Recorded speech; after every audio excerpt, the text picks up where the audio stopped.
What is going on, everybody, and welcome on in to episode 273 of the Garage Beers podcast, brought to you proudly here on the OBR streaming network. The OBR is the oldest and largest Cleveland Browns coverage site in all of the land. So make sure you get over to the OBR.com and hit subscribe so you can tune into all of the best written content for the Cleveland Browns that you will find. And then make sure you are either subscribed or tuned in to our Twitch channel, our YouTube channel, wherever you consume us, for 5 nights a week of Browns video coverage, which is about to turn into 6 or more as we get into training camp, the preseason, and man, just right around the corner, the NFL football season. So make sure you're tuned into the OBR. Go follow the show at The Garage Beers on all the socials at The Garage Beers. Again, we are on the OBR. It is a Cleveland Browns site, but they liked us, I guess, like 3 years ago or whenever it was, 4 years ago. I don't know when it was, but they liked us. We've been around a while on the OBR, enough to say, hey, why don't you guys come on and just talk about whatever you want to and just be a part of the family? And we've been here for years. And you're with us tonight. We got great Guardians talk with our special guest, Zack Meisel. We're going to get that interview to you in just a little bit. We're going to come back and talk about the start of training camp. We're going to talk about other stuff, and then we've got a fun game that we're going to play at the end. Zack Meisel made us think of it, so we're going to do it tonight, where we're going to just do our Cleveland Dudes draft. Just our Cleveland Dudes draft is what we're going to call it. Maybe I'll think of a better name for it, but we'll get there. So with you, as always, I'm your host, Michael Keefe at Garage Beers. Mike joining me tonight over on the east side of Cleveland at Dick Mountain. It's Chad Meyer. What's up, Chad? Hey, you can call me Dick, though. Yeah. Holy shit, guys. New mic, and I feel like a brand new man right now. This is a brand new man. This is a brand new version of the podcast. I don't have the Augustus Gloop cheap karaoke mic anymore. Although shout out to that equipment, man. Right, 100, almost 300 episodes in, 5 years later, that thing was a steady Eddie. That thing was reliable until the soundboard just took a giant shit on me. Just pooped. But here I am, new and improved. I sound awesome. I feel like I sound awesome on my ears. The only downside is I have to wear headphones, so your voice is a lot closer to me than I would like. But yeah, here I am. Mike, I got a question for you. For guys like us, for average Joes like us, is there any sport that sounds easier to play when you talk about it other than golf, as opposed to what actually happens? Because I don't know, like right. My birthday was Sunday, right? So and I was just thinking about it, and I went golfing, and I had a shot. My ball landed just in front of this bunker. And I had to chip it over the bunker. And I'm like, yeah, okay, all I got to do is chip it over the bunker. And that's easy. What did I do? I bladed it right into the goddamn thing. like, you know what I'm talking about, right? Like, is there a solid sport that just sounds easier to play? Because golf, when you talk about it, just sounds so easy.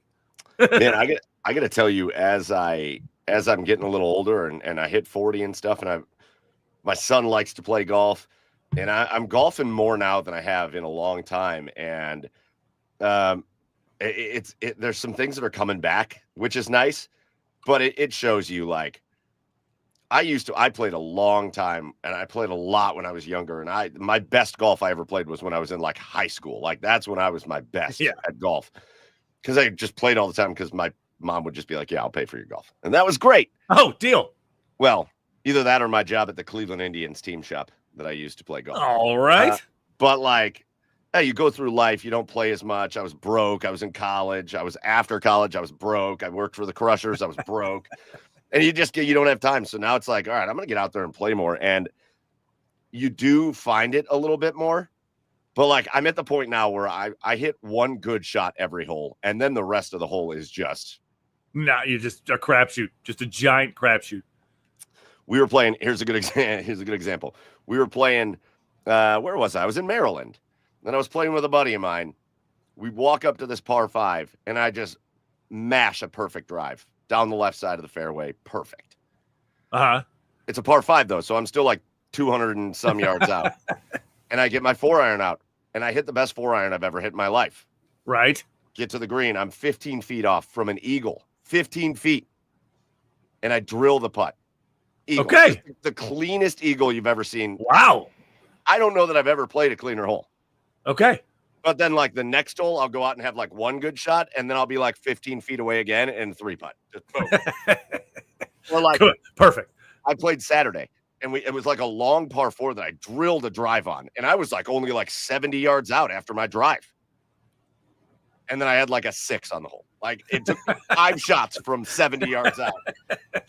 Like, it is. It's the most frustrating, best game ever. Listen, I love this comment. And be like MC Lawrence. If you're just joining us here tonight, we love it when you jump in the comments. So jump in the comments. Again, it's hit or miss. If you're watching us on other platforms, Facebook or X, sometimes we see the comments, sometimes we don't. But if you want us to see your comments, get over to YouTube, get over to Twitch. We know we're going to see them there. And be like MC Lawrence here, who says, Dad said golf is the only respectable way to drink a beer at 8 in the morning. You're damn right. Dad's a smart dude. You're damn MC. right. Dad Lawrence. Absolutely smart, man. I think the only other thing I won't say the only other thing. Listen, man, if I wake up in Mexico and I'm looking at a beach, I'm probably we're just going to pour a drink. But airport beers, I think, fit into that category as well. But otherwise, like right there. Well, I mean, respectable is the operative word there. There's no such thing as time in an airport. No such thing. Yeah, but there is in Mexico. No, that's fair. That's probably less respectable. Yeah. Anyways, be like MC Lawrence. If you're joining us live here tonight, jump in the comments. If you're not joining us live, again, as always, remember, or if you're joining us live tonight and you're like, yeah, but I can't always join live, remember, you can catch us on Apple, you can catch us on Spotify, wherever you get your podcasts, and you can always go back and watch these episodes on YouTube and Twitch and all that. So, yeah, Chad, glad to have you here again. We're in a little bit of a tough stretch with Joe as he's just got a bunch of stuff going on. So I know, but he won't be here. But he'll be back. He promised he'll be back next week. So we'll see Joe whatever. Out there and see. I'll believe it when I see it. Yeah, right. We're just going to talk shit about him the whole time. Yeah, he deserves it. But again, we've got a great episode. We got some stuff we want to get to. We've got this great conversation that Chad and I had with Zack Meisel that we're going to get to in a minute. But we can't rightly kick off this episode without talking about a couple respectable beers, our garage beers of the week. And Chad, because you sound so good, it didn't make you look any better. Yeah, you sound great. No. Why don't you lead us off with your garage beer of the week this week? Well, Mike, my beer this week is in honor of a couple of things, right? First off, it's in honor of the vacation I'm about to go on here a week from Thursday. This beer comes from Maine Beer Company. Oh, yeah. Yeah. And it's lunch. It's lunch. I knew it. Yeah. And the other thing it's in honor of is, sometimes you just don't need all the fancy schmancy artwork, right? You just need, oh my God. It's very bright, but it's just, you got your influencer light on. It's a simple logo. Lunch, India Pale Ale. Do what's right, and what's right is having a beer right now on Garage Beers. And notice there was no fancy artwork. It's just plain beer. That's all you got to do. And lunch is also in honor of when we recorded the interview with Zack Meisel. I know he really wanted to have a beer with us, but he couldn't. There we go. It was lunch. I do have a question for you. Are you going to Maine? Yeah. Oh, I thought this was. So is this in place of the Delaware trip? You're going up to Maine? Yeah, we decided that we're going to do Delaware every other year now because to give the kids a chance to miss it. So now we've got a whole thing going on, man. Our first stop is in Lake George, New York for a couple nights. Going to go check out the Miracle on Ice Arena. And then we're going to Portland, Maine for a couple days. And then the main attraction is hiking Acadia National Park in Bar Harbor for 4 days. And then on the way back, we're gonna stop in Buffalo and go to Niagara Falls.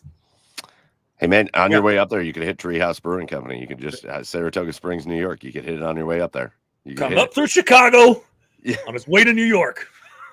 For a security guard, he sure had a lot of information, don't you think? Hey, a lot of guys' girlfriends are in there.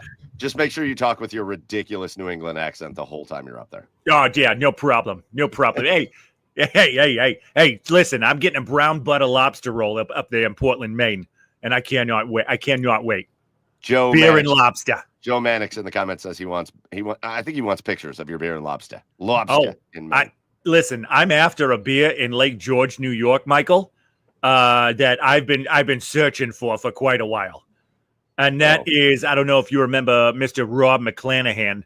Yeah. Oh, yeah. And the beer he had. Northway Brewing is only about 10 minutes south of where we're staying at in Lake George, New York. So you bet your ass old Dick Mountain here is about to go pick himself up a 6-pack of that. Oh, I love it. All right. I'm going to give a shout out to my local place that I always go for beer. It's the One Stop. It used to be like one of the drive-in beverage places, but now it's just the One Stop walk-in beverage place. And it's a great liquor/beer store out here in Avon, off of 611. And in all my travels, Chad, I obviously find my favorite breweries, and some breweries like Treehouse they don't distribute. So I'm never going to find it here. But this place has tended to find all of my favorite breweries from like my travels from around the country. So like they got a whole cooler filled with like Other Half Brewing and Equilibrium and these places that I've been and that they're awesome. And now they're starting to bring in one of my very favorite breweries of all time from down in, and you've seen this before, from down in Miami, Florida, when I've gone down there for work. Yep. Okay. They are now carrying Trippin' Animals. Let's go. And you can have your plain artwork. I'm going to have animals that are high, animals that have smoked weed and that are eating snacks. And this is the Jungle Juice, which is a triple dry hopped hazy IPA. Look at the artwork. That monkey is. I mean, don't get me wrong. I love a good artwork. I'm just saying sometimes simplicity is all you need. He's seeing stars right there. He's seeing stars. Tripping Animals, a great brewery. If you are ever in the Miami area, get down there. It is awesome. And this is the Jungle Juice. And man, this is my alley right here. This is where I live right here. Wait, shouldn't it be in like a bathtub? Jungle Juice? Just with fruit soaking in it with several different liquors. Shouldn't God, that brings up bad memories. Don't. All right, those are our garage beers of the week. You guys get in the comments and let us know what your garage beers of the week are. Dick Mountain, MC Lawrence in the comments said you sound exactly like Norm from Cheers. Or I'm sorry, Cliff from Cheers. Sorry. Nice. What are you gonna? Yeah, Norm. After everything I say now, before everything I say, I'm like, Norm. Yeah. Shout out to Norm. All right, let's get into episode 273 of the Garage Beers comments. Again, while we do this, put what you're drinking with us in the comments, and we'll throw it up there. But listen, we're going to lead things off with a bang. Guy, I think we've been after on the hunt for a while. He got back to us, and we had a really great conversation. Again, you do have to remember this. This was a conversation that we had to record during the All-Star break. Just because think about the baseball season, man. It's hard for us. I was thinking about this, Chad. It's difficult for us to get guests to talk Cavaliers and Blue Jackets, not like our favorite ones. You know, like anytime we call Tim Alcorn, he's going to come on. Anytime we call Justin Rowan or Dave Metzold, if he's not on the sideline for you, they're going to come on. But like other guests. Hell, even the sideline Dave will go. We got him to come on last year. It's very hard for us to get those like NHL, NBA guests in season because it's just busy. And then I thought about it and I was like, the baseball season's the exact same length and they play double the amount of games. Just an outrageously busy schedule. So Zach graciously was like, hey, when the All-Star break rolls around, I'll jump on with you guys. And that's what he did. So just keep an open mind.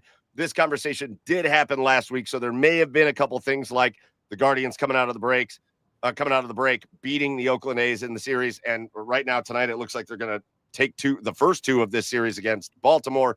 So we didn't know that at the time. So keep that in mind. But listen, enjoy this conversation we had with the Athletics and the Selby as Godcasts. And now the two-time Ohio Sportswriter of the Year, Zack Meisel, will be back after this. We'll see you then.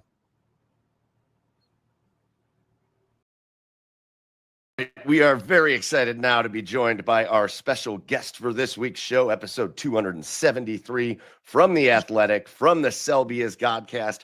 The big credentials here. Now a two-time, not one time, but just very recently named two-time Ohio Sportswriter of the Year. It's Zack Meisel. Zach, welcome on in to the Garage Beers podcast. Guys, full disclosure here, because I appreciate you guys. Love the show, but we're recording this during the day. I've got a meeting after this. I wish I could actually be throwing some back with you. You know what? We have a good enough time here, and you want to come back and do this again? We'll plan it with the throwbacks that happen. We are always up for that. Yeah, I think we'll have to. Hey, Zach, you can blame Mike for that. It's because of his travel schedule. Yeah, I mean, I've been stocking up the fridge, just waiting for my chance, and then you guys say, "Hey, what if we do it at lunch?" What's wrong with lunch beers? That's it. You could blame Dallas. I'm sitting here looking at downtown Dallas, and I'm sitting at a work thing, so it is what it is. Zach, I wanted to start with this. I want to give you congratulations. We will get to that award in a minute, but congratulations on a very special anniversary to both you and TJ on the Selby is Godcast, because we just hit the 23rd anniversary of the greatest home run in the history of home runs, the Bill Selby Grand Slam off Mariano Rivera. It's got to be a special time for you every year, right? Yeah, I mean, I cancel my schedule every year on July 14th, and I make sure, the family kind of gives me some distance, and I can just revel in the magic that Bill Selby created in 2002. I will say, like, one of my favorite things, and I think what makes maybe the chemistry work with TJ and me on our podcast is we just love, like, I mean, it's who doesn't love just remembering some dudes, right? And so, Bill Selby's a perfect example of that. And I think what makes sports special, and you probably see this more in baseball, just because in football and basketball, in crunch time, the star player is going to have the ball in their hands. And in baseball, like, anybody can be at bat. Stephen Kwan is up with a chance to tie the game in the All-Star game with 2 outs. And he had no idea that was going to be the scenario until it happened, right? So there you go. You get Bill Selby against Mariano Rivera. It's David versus Goliath. And I think, TJ and I just bonded over just random players that people would forget otherwise, doing crazy things and creating memories. It's a lot like it's a lot those are a lot like football and like the preseason heroes, right? Like, who's that guy that like camped out outside of the Browns facility and returned to Monty Gaddis. That's it. I interviewed that guy. I remember him. He was a great dude. Or like Devin Kajusti or whatever his name was. Oh, his gems. He had so many gems. Crystals. Oh, his crystals and gems. Yeah. Have you talked to Bill Selby about this? Like, does Bill Selby know and love the Selby is Godcast? He knows it. We actually had him on. He came to Cleveland in 2016. He and Holbert Cabrera were the right. Every weekend series they bring in usually 2 alumni, and sometimes a lot of weekends it's Carlos Baerga, and sometimes they just like dig deep and they find some guys that you completely forgot about. So it was cool. They set us up in a suite with the 2 of them. We got to reminisce. I like Selby's a good dude. He's like he coaches baseball. He was coaching his kid down in Mississippi. He still comes back for the team golf outing, I think, most years. So yeah, I don't think he's listening and paying attention to what Nolan Jones is doing, but I'm sure in that moment as he's hitting that grand slam and he's like, I don't care that it's Mariano Rivera, but one day I'm probably gonna have a podcast named after him. No, it comes up every year, and I think about it, and I wonder if anybody anywhere other than here ever thinks about that home run, because it's so iconic and legendary here. I mean, literally only matched recently by Rajai Davis in 2016 is that home run. And I remember exactly where I was in 2002 when that home run got hit. I remember watching the game. I remember the feeling, and it's so like iconic and legendary here that I wonder if you went up to somebody in like Kansas City and said, "Hey, you remember when Bill Selby hit a grand slam off of Mariano Rivera?" They'd probably be like, "I don't know what you're talking about." I bet you Mariano Rivera thinks about it. Yeah, I think it was one of 2 grand slams he had ever given up. Yeah. And I'm with you. I remember, so it was a Sunday afternoon. I think it was the last game before the All-Star break, or they were struggling. Charlie Manuel had gotten fired. It was Joel Skinner's second win. And that was the year of transition. That was the first year, like they had traded Bartolo Colon. That was the first year where they were like the 90s run had officially ended. And so I remember I was driving home from somewhere with my family, And, they're down 7-0. The Yankees are still the Yankees at that point. Yep. Rivera was on top of the world, and they cut it to 7-6. And I remember we pull into the driveway, and I'm like, we can't get out of the car yet. We got to hear the end of this. So we're listening to Tom Hamilton. And I'll never forget, Selby hits one down the line, and Hammy calls it like it's a fair ball and it's going to be a walk-off double. And he's going nuts. And then he stops and he's like, I'm so sorry, everybody. I got a little ahead of myself. And he realizes it's a foul ball. And so so Tom Hamilton, he and I are very close over the years, and like he's the best. And he's going into the Hall of Fame, and no one's more deserving. And the thing that makes him so great is just his humility and his self-deprecation. And I've talked to him about this before, and he's like, first of all, he remembers that call more than he remembers the grand slam that happened, because it's so infrequent for him to flub something that those stand out to him. But also, when do you see a guy come that close in a David versus Goliath situation? Like he almost hits this walk off. Oh, it's so close. Great try. And then I'm sure he'll just strike out, and he'll be like, hey, get him next time. They never actually deliver. And that's the thing that Hammy says shocked him, is that you never see that guy then do it again and to hit it fair and hit it over the fence. So I mean, the fact that we're still talking about this in detail this many years later, right? Like that speaks to, everything about it. Sorry, folks. I didn't think Selby would even make contact, let alone.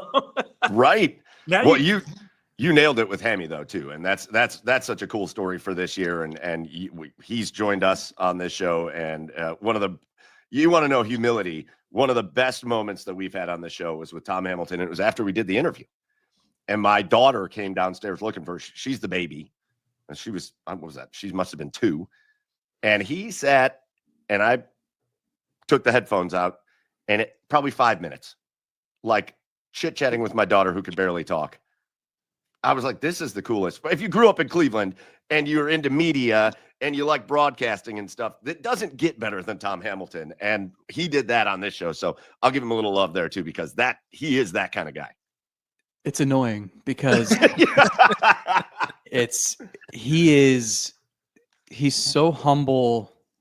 I've written a bunch of stories about him throughout my career, and you can never go to him when you want to write about him. He doesn't want to indulge. He doesn't want to talk about himself. And so in preparation for the Hall of Fame, I've been talking to players, coaches, fans. There was a couple from Southwest North Dakota a couple of weeks ago who traveled to Cleveland for a series just so they could, they couldn't even tell me the city they're from, because it's absolutely the middle of nowhere. And they traveled to Cleveland to meet him. They sit on their tractors all day on their family farm, and they listen to his calls every night. And meeting him was the highlight of their lives. And they're meeting him, and he's just himself, where he's like, oh, that's very nice, but I'm terrible. It's like, come on. Or the husband said, please never retire, and he'll be like, oh well, my wife says the same thing because she doesn't want me around. He's so self-deprecating. He was on the Hall of Fame ballot for a handful of years. He was a finalist for a few years before he finally won. And every year he would make the joke that he's like Susan Lucci, who had she was a nominee for a daytime Emmy for decades, until she finally broke through.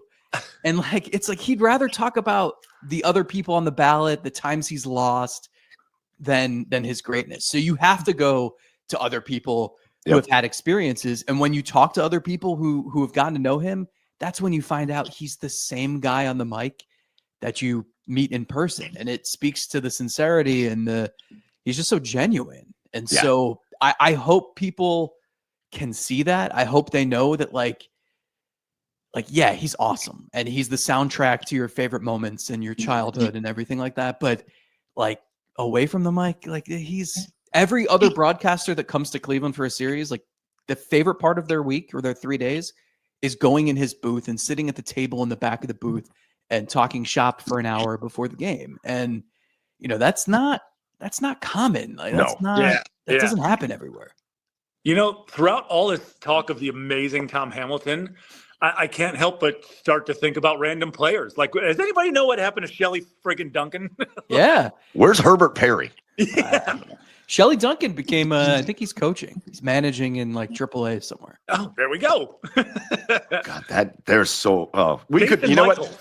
I got a whole list. I got a list of notes of things that I want to just hit on. And you know what? Let's just go through and list old players. This Well, guys being dudes. I've got a gem for you. So a weird thing I do is when I run on the treadmill a lot of days, and for like a decade, I either have to have a sporting event on to like capture my attention and make me forget about how boring running on the treadmill is, or the one thing, and I think it's just because the way my schedule was way back when, where I would like get to the gym at 11 a.m. every day and Price is Right is on. You guys are probably like, where the hell is he going with this? And so like Price is Right is great. I can just watch Price is Right. I know the price of every single prize by now. And but so I'm watching an old episode this week while I was on the treadmill, and they were giving away an iPad, and they're like scrolling through the iPad dish. This was from like 2010 or something. It was an old episode. And they're scrolling through the iPad to show like that an iPad can take pictures, and there's sonogram on there. And then the model comes out and, oh, she's pregnant. And this is how they're announcing that she's pregnant. And then her husband comes on stage. And who is her husband? Oh, no. David DeLucci. Oh, my God. Oh, yes. Yes. So He there was are decent that year. random Cleveland athletes in all walks of life. You never know when you're going to encounter one. Well, let's just do. Hold on, I want to do this right now, then, and we'll do this quick. But like, those posts go out on X all the time of like, name a random Cleveland Guardians player. So I'm gonna challenge you and Chad, you two, your favorite ever Cleveland Guardians player, like your favorite, and that person that when you see those posts on X, you're like, oh, this is my random one. My favorite random one, or just my favorite ever? No, two players. Your favorite ever, and then your answer for like the most random one you could think of. Okay. For me, David Justice when I was a kid, it was the swing. Like Griffey had the greatest swing of all time. I don't think that's debatable. Yeah. But then Justice was close for me. Like him and Manny, I would always emulate those. I loved watching David Justice hit left-handed pitchers. He was so good against lefties. I was going to say, that's mine, Manny. I loved watching Manny hit. I mean, a guy who could take an inside fastball 430 feet down the line, like with how fast and smooth his swing was. He was my favorite. That part's easy. The most random one, Jesus. Well, I can say this. I do random jersey sightings, so I always have fans are sitting in the stands and, oh, look, this guy's wearing a Carl Pavano jersey from 2009. Frank Herman. And I've done this and at the Harvard Heater. At the end of every season, I'll compile a top 25 list. And I think I started this around like 16 or 17. And every year I'm like, okay, like there's nobody left. Like we've seen everybody, right? And every year I still have more than enough ammo to make a top 25. It's incredible. And people will say like, oh, well, they sell barely worn or unused jerseys in the team shop. And I'm like, yeah, you're still paying $100 to represent Percy Garner or Derek Lowe. Like it's like credit to the people who that's the investment they want to make. Yeah, my all-time favorite will always be Joe Carter. That's my guy that I grew up with, and he will always be my all-time favorite baseball player. But my two randoms, I always bring up Cecil Fielder in the random list because nobody ever remembers that he played for like 12 games or something like that with the Indians. And then my other favorite player growing up, this is a guy you got to dive deep for. There was a guy that played for the Indians in the 80s called his name was Tommy Hinzo. Tommy Hinzo is a deep dive into a random player. I don't know if have you ever caught a Tommy Hinzo jersey? Because I might have to find that. Number one, Tommy Hinzo. I don't think people were buying many jerseys in those dark 70s and 80s. No, I don't know if they even sold them. All right, so let's get into a little Guardians, kind of a reset, because that's what it feels like we're at right now. We've just come off the All-Star break. And again, by the time people listen to this next week, they'll be into the second half of the season or the back part of the season. But where we're at right now as we record this, the All-Star game was last night. Some heroics out of Stephen Kwan, which was very fun. 2 strikes, 2 outs in the bottom of the ninth, and he gets his infield single to tie the game. Jose skips it. Kwan goes and represents. We're beyond the All-Star game. But man, baseball just does the All-Star game. Every time I watch it, I'm like, they do it better than the other places. This was a fun event down there in Atlanta, and it was really cool to see Stephen Kwan come up with that moment there at the end. It's funny. I was telling my wife, I was like, MLB does a lot of things. Well, they do a lot of things wrong, but they do a lot of things with All-Star Week. I think they do well. There's room for improvement, but the one thing I wish there was a way to solve, and I just don't think there is I wish you had the star players in at the end somehow. Oh, yeah. They're down 1 in the ninth, and I wish that was Aaron Judge at bat. And I'm telling my wife all this, and then Stephen Kwan's on deck, and I'm like, hold that thought. Never mind. Yep. This is cool. I think, did you like the swing off, the way it ended? Or did you want to see more regular innings? I did not want to see extra innings. Like, no part of me wants to see extra innings in the All-Star game. So, yeah, I was fine with it. And so then you run into the issue of everyone's like, all right, maybe it'll be like Ohtani and, Judge will be picked on the American League side. And there's some guys people have never heard of. Yeah. And I think part of that is a lot of times, and this is maybe MLB's the secret, but a lot of players, a lot of the starters, they play their 3 or 4 innings, they get their 2 at-bats, they do an interview, and they catch a private jet to the Bahamas or wherever they're going for 2 days before the season starts. So they're not around when there's a home run derby. Yeah. So they'll have to figure that out too. Because there's you can imagine, if that was Judge and Raleigh and Ohtani and Acuna on the other side, that would have been an A+ for baseball. Yeah. Yeah. Well, that Hank Aaron tribute was one of the best tributes I've seen. I will say it led to a great interaction online between Jeff Passan and who was it? Brent Rooker, I think, where Passan was kind of making fun of that lineup there at the end, and Brent Rooker retweeted it and said, "Oh, am I not good enough for you, Jeff?" So good. So obviously, again, kind of getting into that reset, the Guardians end the first part of the season with a 10-game losing streak and then winning 6 out of their last 7 before the break. So 46 and 49, right? Am I losing my mind? Yeah, 46 and 49.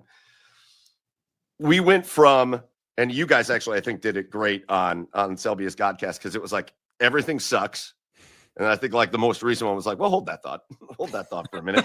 When they sweep the Astros and take 3 out of 4 in Chicago, they're in a weird spot, because you can live in this competitive area and you can be in play. This is what expansion is for, of the playoffs. You can be in this area where you can compete for a wild card spot, even in a year that doesn't feel like it's going so great, which is like this year. So, what do you think the thought process down there in the front office is? You've got trade deadline looming.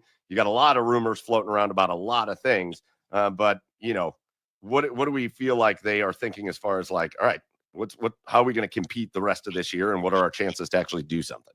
Yeah, I mean, I think they're one of the more compelling teams in the league for the next 2 weeks, because it's a lot of different directions this could go. And this is not a team that typically says, well, let's see what happens this week, and then we'll make decisions. They're planning stuff years in advance. And they're trying to stay objective and not act on emotions. But it's tough, because it would have been really easy if they just limped into the All-Star break. And you could have said, okay, well, it's pretty clear. Yeah. Punt on 25, look ahead to 26. What moves do you need to make that help satisfy that?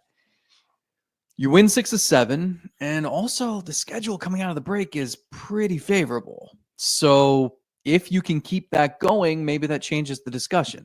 I think it's tough, because as we record this, I think they're 4.5 games out of the last wild card spot, but there's 87 teams in the mix, right? Yeah. So, it's they don't feel like a legit contender. Can they get to that point in a couple weeks? I don't know, just because I haven't seen signs that the offense is going to be drastically different than it has been the entire season. Like if you could tell me they were getting 2 great hitters back off the injured list, or they were, they were actually, I mean, maybe Chase DeLauder will be up by the time people hear this. I don't know. Maybe. But like, I think the offense kind of is what it is. So what's the best case scenario for this team? I don't know. A team that scratches and claws to like a little bit over 500 record, maybe. I don't know. But maybe I'd feel differently if they go, 10-3 the rest of the month, which isn't implausible. They get the Rockies, they get the Athletics, they get the Orioles. So a lot is on the table, right? Like teams want to know what they're going to do. Teams want to know if Emmanuel Clase is available. Teams want to know if Stephen Kwan's available. And I think the Guardians, they might get to a point where they're like, oh, you can't have Kwan, but could we interest you in the 39-year-old gently used Carlos Santana? Gently used. Yeah. So a lot's on the table. I absolutely could see a scenario where they're just quiet and they just say like, we'll call some kids up in the second half, but like, we kind of just have to let this play out. But like, I don't know. There's things could get crazy too if they stumble out of the break and someone makes an offer for Clase, and you're like, we can't. Like, even if they don't trade him this month, I could see them trading him this winter to get some bats in here. So if someone blows you away now and you don't think you stand a good chance this year, like they may say publicly, "Oh, these guys aren't available," but privately, they're going to entertain everything. Well, and those are the names you brought up. A couple names because I think a lot of people are going to talk about Carlos Santana. A lot of people just based on he's on this 1-year deal and he's 39, and a lot of people are going to talk about some of those middle relief kind of guys. The Paul Sewald was one of the big names, but Junis and those guys. And I don't know. I feel like okay, you're going to trade Carlos Santana, and they're pretty good about finding like a random prospect that they like within another team's organization that turns out to be okay, but. There's nothing really. If they announce they trade Carlos Santana, it's not you're not getting something back that's going to knock your socks off. So the compelling names are obviously Emmanuel Clase, and obviously the other bullpen guys are what makes that something that as a fan you can stomach, right? When you know Cade Smith is still there, and when Hunter Gaddis is there, that back end of the bullpen is still really good, even if Emmanuel Clase isn't there. And people don't like to talk. I don't like to talk about this. I wish they would just sign Stephen Kwan to an extension and be done with it. But a lot of, and maybe you know more than we do, because I don't know much about anything. But there's a lot of talk that Stephen Kwan wants to move out to the West Coast and he wants to live where he grew up, and he may not be entertaining some of these extension offers from the Cleveland Guardians. So if that's the case, if he's giving you that indication, it's foolish to not be like, hey, could we get a haul for this guy that doesn't really want to stay here? And it's not, and don't take this, anybody that's watching, I'm not offended by that. If the guy is from the West Coast and he wants to live on the West Coast and that's his motivation, again, I don't know. But if that's the case, you can't be too mad about that. He wants to live somewhere, that's fine. But if you can get something big, don't you have to look? There's a lot to unpack there. I think the Kwan thing, I almost think that follows people. I think people have assumed Shane Bieber was going to wind up in LA. Yeah. Because he's from there. He resigned in Cleveland. Yeah. I mean that's not to say that he's not going to wind up there long term eventually, but like Stephen Kwan lives in Chicago in the off season. He doesn't go back to, he visits home, but he doesn't spend 4 months in Fremont, California. So it's not, I don't think that's the end all be all. That one's tricky to me because if you're the Guardians, like you probably feel like you want to give it one more chance over the winter or the spring to try to sign him. If you're Kwan, I don't really know what the motivation is. He's making $4 million this year. He'll probably get close to double that in arbitration next year. So if you're him, you're probably just like, well, let me just play out 2 more years and hit free agency.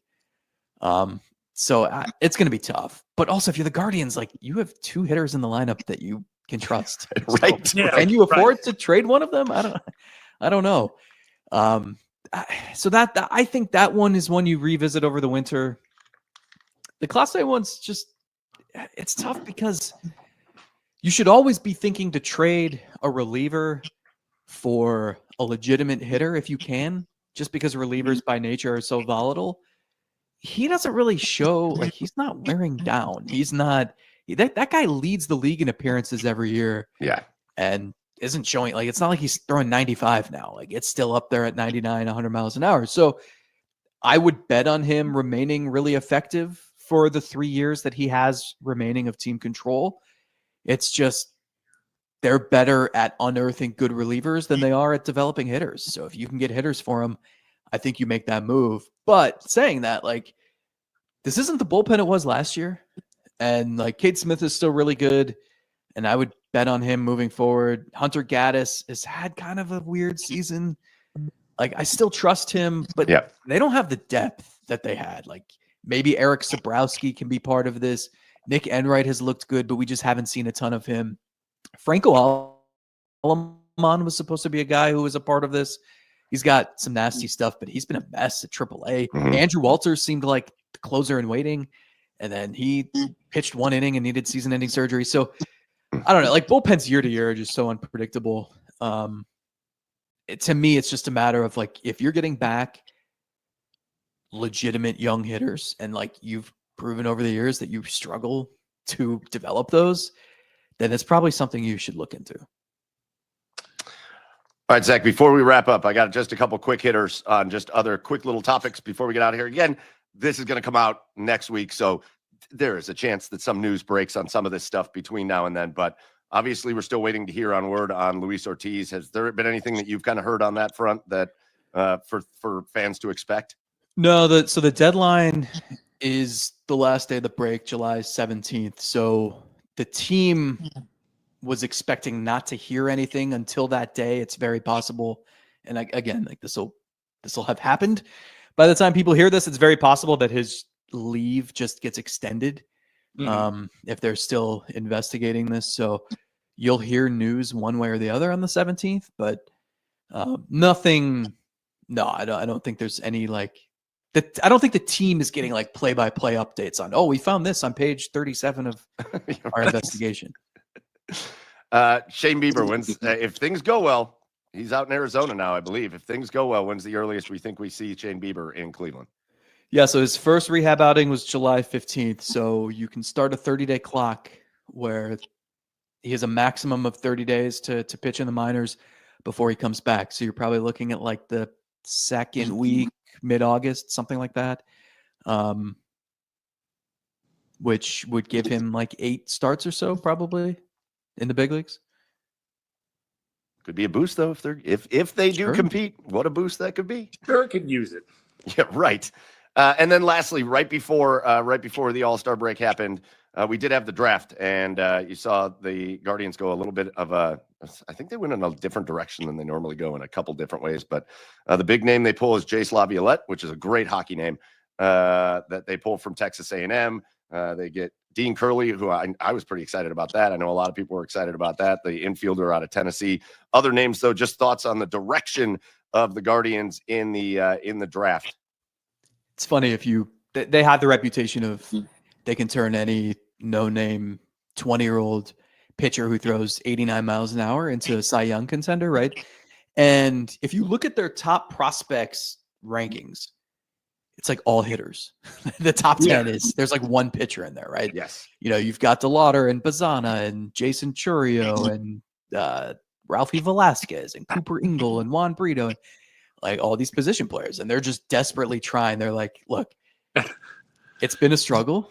You know, we developed Jose Ramirez and Francisco Lindor and Stephen Kwan, but like those are 3 names over the course of a decade. So if we just flood the system with position players, like someone's got to pop, right?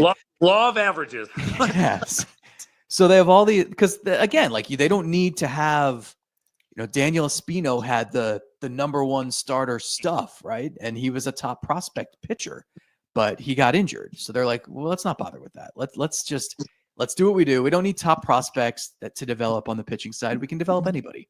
So let's just load up on position players and hope that enough of them pop here. And you know, the first round pick is interesting because he's going to need help. Like there's a ton of talent in there. There's a lot of chatter about him being one of the first picks in the draft before this most recent season where his numbers suffered a little bit. And people are worried about this guy swings and misses too much on pitches in the strike zone. And how do you fix that? And what swing mechanics do you need to change that and stuff? And well, this is a good test. Like if you guys you're trying to figure out the right way to develop players, here's a kid who needs your help. And if you get it right, can be a huge bonus for you. So, we'll see. But they, the farm system is everything to this organization. Like they have to develop hitters. Part of the reason that they're in this predicament that they're in now, where it's the lineup has struggled all year, but they trot out the same lineup every night, is because they just don't have enough young players. I mean, DeLauder and Kafis aside, like they don't have guys who, those top prospects who are just no doubt. Like you look at the Red Sox, they called up like 3 kids early in the season. And they go through ups and downs, but like there was no question that those guys are going to be part of the equation for them. And I think in Cleveland this year, they're trying to figure out like who belongs, who should we give a shot to? Like you want guys who force your hand, and they just need more of them. Right, and you said it, and it's been too many cases of, and we said it coming into this season, right? Like, man, if John Kenzie Noel can just take that right field spot, right, or if Nolan Jones can look like he looked a little bit at times in Colorado, or it's just always if this guy can do this, if this guy can do this, and I think there were some guys that surprised. Daniel Schneeman's a nice surprise, although he still has room to grow, but like. There were just too many guys where it was like, oh, if they could just get this guy to perform, it's going to be great, and it didn't happen. It sure would be nice if there can just finally have a stalwart, just a stud right fielder, the studs that guys we don't have to go into a season going, God, I hope the stars align. But then we would have fewer random names to reminisce about, like David Murphy and Brandon Moss and Abe Almonte. That's true. Oh, Abe Almonte. Wow. Oh, that was tough. But hey, last year gave us 2 of the best ones. Estevan Florial, I will remember forever as a random Cleveland He spoke Guardian. 3 languages. Hey, smart dude. Not real good at hitting the ball. Well, and maybe 4 now because I think he's playing in Japan or Korea. Yeah, right. Oh, there we go. Yeah. He's picking it up. All right, Zach, we're going to let you get out of here. Thank you for talking a little bit about the Guardians with us. If you want to hear Zach talk more about the Guardians, listen to him and TJ Zuppe on the Selby is Godcast. And as you, I'm sure, are all doing, Zach, again, now 2-time Sports Writer of the Year in Ohio. You can catch his stuff on The Athletic as well. Go follow him online. And Zach, it was awesome having you in. Next time, we do it later and we drink beers while we talk, okay? No, I changed my mind. I'm going to go throw a couple back before this work meeting. Yeah, done. That's a good plan. All right. Thanks, Zach. Thanks, guys. Shout out to Zack Meisel. That was so much fun. Again, go follow Zach at Zack Meisel and make sure you're tuned in to the Selby is Godcast. They do a great job. Probably my go-to Guardians podcast, just strictly Guardians. TJ and Zach do an awesome job there. And a well-deserved award that Zach just recently won for the 2nd time. So big time shout out to him for coming on with us, talking a little bit of Guardians. And frankly, pretty much everything he said still applies at this point, Chad. We did get the word on Luis Ortiz. They did just basically, I don't really know what it means, to be honest. They pushed it back till like August 31st. They were like, we're just going to extend this back. So I don't know if they are going to come up with like a decision on him before then, or if it's just like, yeah, he's out for another month plus and you're going to have to get on without him. But in the meantime, the Guardians are doing just that. The start to this second half is great. They've played 5 games. They've won 4 of the 5 games. They took 2 out of 3 from the A's, and tonight they took 2 in a row. This makes it 2 in a row, the win tonight over the Orioles. Chad, again, that the interview aged pretty well from one week to the next, as we still are thinking about searching for some answers, but we see the way this Guardians team is playing right now. Sure. I mean, I said it on last week's episode. I mean, there was there's a lot of fun baseball about to be had, and a big part of that is due to this soft schedule. 22 games remaining on the remaining schedule of teams above 500, and if there's one thing that this baseball team does well, it's win series that they're supposed to win, and this team makes a living on beating teams that they're supposed to beat. And luckily for them, there's a lot of those type of teams left on the schedule. Started with the the Sacramento Vegas A's. Sacktown A's. It started Formerly with Oakland. them. Yeah. And then moved on to Baltimore, not Baltimore, Baltimore tonight. So, yeah, I mean, and you could see just exactly what I was talking about. I mean,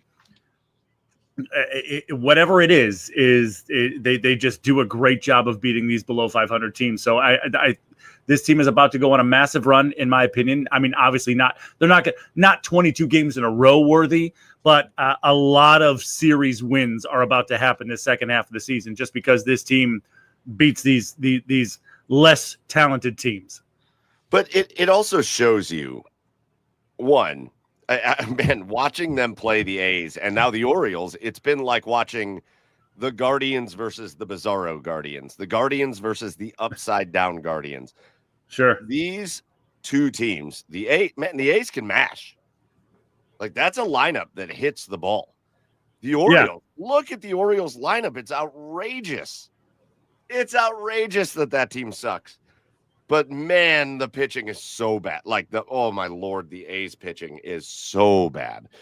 And the Orioles pitching is so bad. Sure. That it's like watching, again, Bizarro World Guardians. It's this Guardians that keep trotting out this lineup that makes you go, what in the hell are they doing against teams that are trotting out these big lineups? But, man, look at the Guardians pitching to start the back half of this year.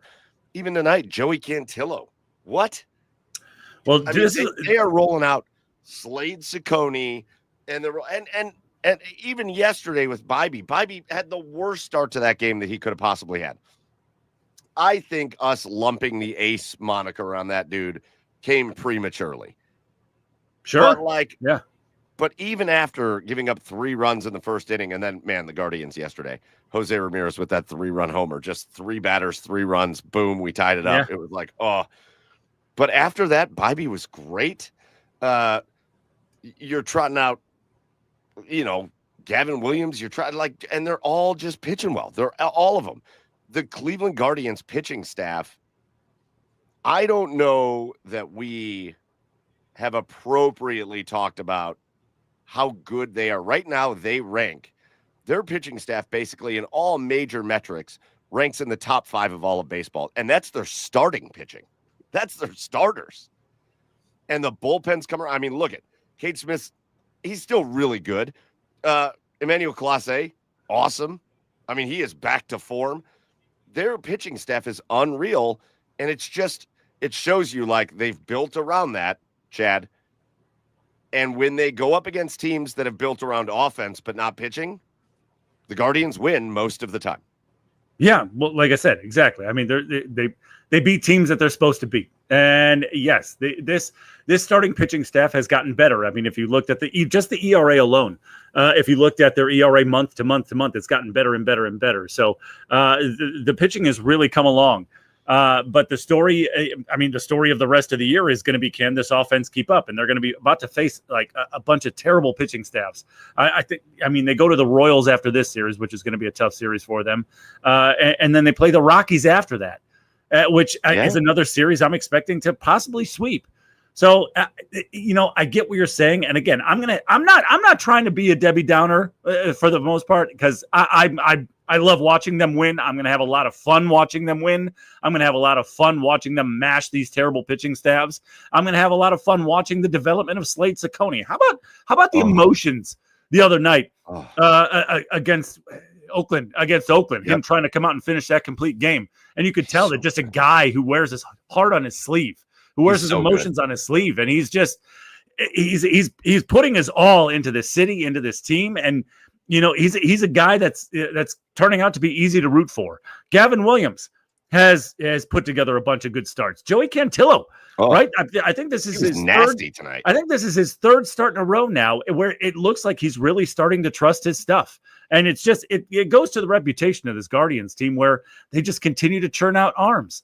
They continue to churn out arms. So as long as this pitching staff can keep doing what they're doing, and as long as this offense on more of a nightly basis than not can still hit the baseball, there's a lot of wins to be had in this second half of the season. So it's like I said at the beginning, it's going to be a lot of fun. It's going to be a lot of fun. It's going to be hard to tell how much of this is sustainable. But as far as the rest of this season goes, I'm going to be excited to watch it because it's a lot of runs are going to be scored. A lot of hits are going to happen. A lot of good pitching out of this Guardian staff is about to happen. So yeah, it's going to be a lot of fun. Well, we got 2 more games against the Orioles. You got Slade Ciccone going tomorrow against Charlie Morton's been so bad. Bad. Oh, yeah. This year for the Orioles. So that's the matchup. And then Logan Allen's going up against Dean Kramer, or as I'm going to call him, Gene Kramer, on what day is that? Thursday. What is Dean? Those are the last 2 games against. Dean Kramer sounds like something out of like Animal House. Like, hey, he's old Dean Kramer over in like 0.0. Yeah. Nah, it's they're 100 games into the season, and legitimately, a couple of weeks ago, this team was dead in the water, dead. Yeah, 8 games under 500, just a disaster. A 10-game losing streak. They weren't hitting the ball, they weren't pitching well, nothing was going well. And in the games where they did play well, they found wild ways to lose, wild pitches to tie games and shit like that. Yeah, not anymore, man. They are clean, and the guys that are contributing. Brian Rocchio has been so good since coming back up, and Angel Martinez. Oh my Lord, that dude. They're starting to give comps of his season this year versus Jose's first season, where they had about the same number of appearances, and their numbers are like identical. And it's like, well, come on, let's take a walk with it. The last thing I want to say about the Guardians, because this has been my favorite player to talk about all season, and I have been on such a deep dive with this guy this week that I have to talk about it, is Nolan Jones. Okay. Go look up videos. There's people that are doing videos on like TikTok and Instagram and stuff on Nolan Jones, because every advanced metric for Nolan Jones is top 30 in baseball. Mm-hmm. The way he hits the ball, his exit velocity, his walk ratio, he doesn't swing in a lot of pitches outside of the zone. Like, yeah, he strikes out a bunch, but like there's so much. He strikes out a bunch. Well, but like a lot of what he does points to him being like a 250 hitter with like 25 homers, and it's just not translating out on the field. And I saw this fascinating video that like one video that I saw called him one of the unluckiest players in baseball. They said his expected batting average is 250, but he's hitting 214. That's expected batting average is like, how many of those times he hit the ball should it have probably been a hit, but he got robbed somehow. And then his on-base percentage was even worse. Like it was like 140 points different based on just the way the season's gone. But then I saw another video that I thought, man, this is crazy. This dude is hitting the ball wildly hard. He is, he's doing a lot of things you want to see a dude do at the plate, but he's got one of the lowest barrel percentages in Major League Baseball. Lowest which what? means barrel percentages, which means this dude is hitting the ball really, really hard, but he's like hitting it off the end of the bat, or he's like getting jammed, and he's still hitting the shit out of the ball. He's still hitting it hard, but like it's not getting the same kind of carry, the same kind of distance, the same kind of pop as if he was hitting the ball off the barrel. And I thought, well, maybe he is getting a little bit unlucky, but like maybe he doesn't have the best hand-eye coordination. Like he just can't get the barrel of the bat on the ball, because if he did, he'd be mashing. He's been playing much better lately, by the way. He's hitting like 350 over the last like 3 weeks. But he's a fascinating case study. Nolan Jones is a fascinating case study in baseball. Nice. Yeah, I like it. I mean, I'm I'm a results guy, right? I mean, obviously those metrics sound nice, but if it's not translating to the field, I don't know what to tell you. I mean, obviously go and fix it, because you're not helping this baseball team if you're not if all of those barrel percentages and all of those hard hit balls aren't dropping where the fielders ain't. Right.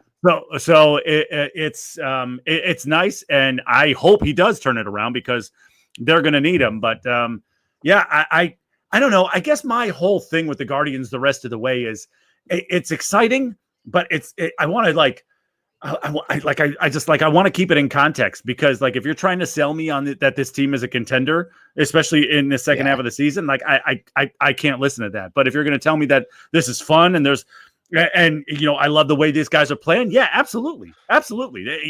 Angel Martinez has become one of my favorite players on this team gradually throughout the season. Right. And then obviously you look at guys like, who was I talking about the other day? Schneeman, that guy. Yeah. Love Schneeman too. So there's a lot of likable guys on this team, but unfortunately they're just not there. So, but yeah, it's a lot of wins to be had. This second half, like I said, I know I keep repeating myself, but I can't wait. Pat Shea in the comments says it's called Believe Land. That's what we got to do. I got to tell you. Pat Shea. I got to tell you, man, I'm currently right now in the same boat as you, but I can be swayed. They keep playing like this. I could be swayed. Last thing, my favorite part about the Zack Meisel interview, when he basically smashed down what I brought up with the Stephen Kwan situation. Yeah. And I loved him for it. Everybody, I've seen so many people say Stephen Kwan wants to go back to the West Coast, and I bought into it. I feel so dumb because I really try not to buy into that shit. But well, you are dumb. You don't need to buy into that for you to be dumb. I'm so dumb. But I totally bought into it. I thought, all right, well, that makes sense. He wants to go to the West Coast. And Zack Meisel just hits us with the casual. Well, he lives in Chicago in the offseason. So, like, a tropical paradise in the winter. Not like everybody knows that. Everybody knows desperate to go to the West Coast. He doesn't live there. I love that. You might as well stay in Cleveland. Like, loved it. And work out at the facility. Let's do some quick hitter stuff because I got a game I want to play at the end of this. But let's do our favorite mid-show segment of the week, and that is our asshole of the week, where we're just going to call somebody out for being a total asshole this last week. So, Chad, I'll let you kick things off. Who's your asshole of the week? I didn't have one until about 30 seconds ago, and I'm going to call out Ramon Laureano. Hey, guy batting cleanup on an Orioles team that's batting 280 with 12 bombs and 40 RBIs. You could have solved our right field problem if you just would have done this when you were here. You asshole. What the fuck? Why? Where was this? Huh? What are you doing? You could have solved. We could have been done. We could have been done with our right field issue. Our never-ending wheel of suck in right field could have been over. But no. Of course you do this. You go to a different team. You asshole. Ramon Laureano. Fuck off. You're not going to be able to see it, but I got my little show notes here, and Ramon Laureano is listed as my asshole of the week. What in the hell? Yeah. The dude hits like two doubles and a bomb yesterday. Yeah. And then he hits another homer today. Right. Who is this guy? He hit one. He got so much ample playing time for the Guardians last year. To start the year, he had one home run, and he hit like 200. Yeah.